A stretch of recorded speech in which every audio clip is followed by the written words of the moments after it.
Gordon, the big engine, and Thomas the tank engine puffed buffer to buffer back home. It had been a busy day.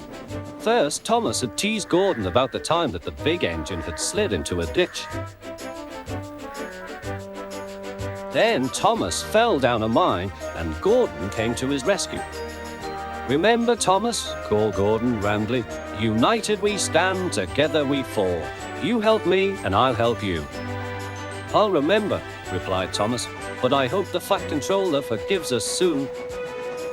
Suddenly they noticed that as the two engines whistled into the sheds, everywhere they looked they saw paint pots and painters. "Bus, buy buffers," said Thomas. "What's happening?" "Shh," whispered Percy. "The Fat Controller's going to tell us now." "Ladies, gentlemen, and engines, I am honored to inform you that Her Majesty the Queen herself is coming here to visit us. Now, on with the preparations." The engines wondered who would pull the royal train. "I'm too old to pull important trains," said Edward sadly. "I'm in disgrace," sighed Gordon gloomily. "You'll choose me, of course," boasted James. "You," snorted Henry, "you can't climb hills."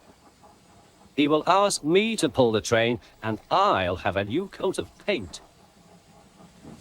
Then the rain came. Henry's driver and fireman covered up their cab to keep dry. A painter was on the ladder above the line. Henry's smoke blew high into the air. The painter couldn't see. Both he and the hot fell all over Henry. Poor Henry. "Well, you're not a pretty picture," sneered the painter. The Fat Controller spoke next. "You look like an ice cake, Henry. That won't do for the royal train. I must make other arrangements."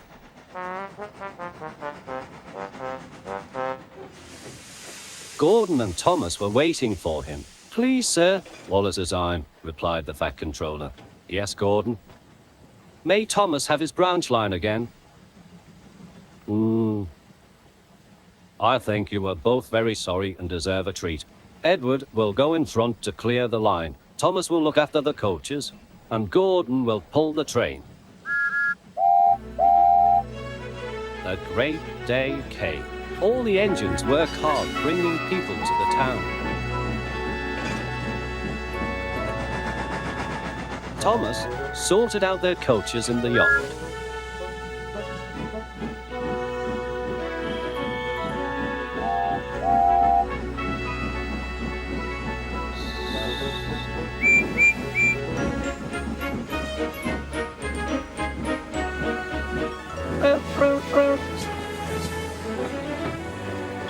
Edward steamed in.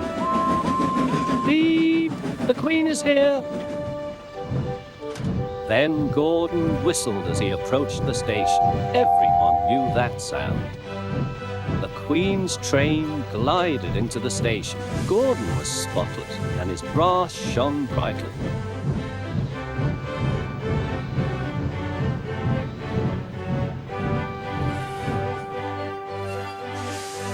The Fat Controller stood to attention. "Welcome, Mum." The Queen thanked him for a splendid run and asked to see all the engines. "Beep, beep," whistled Toby and Percy. "Shh," hissed Henry and James. But Toby and Percy didn't care. "3 cheers for the Queen!" "Beep, beep," whistled the engines. When it was time to leave, the Queen spoke specially to Thomas, who fetched her coaches. Then to Edward, and finally to Gordon, who took her away. No engines ever felt prouder than those on the Fat Controller's railway.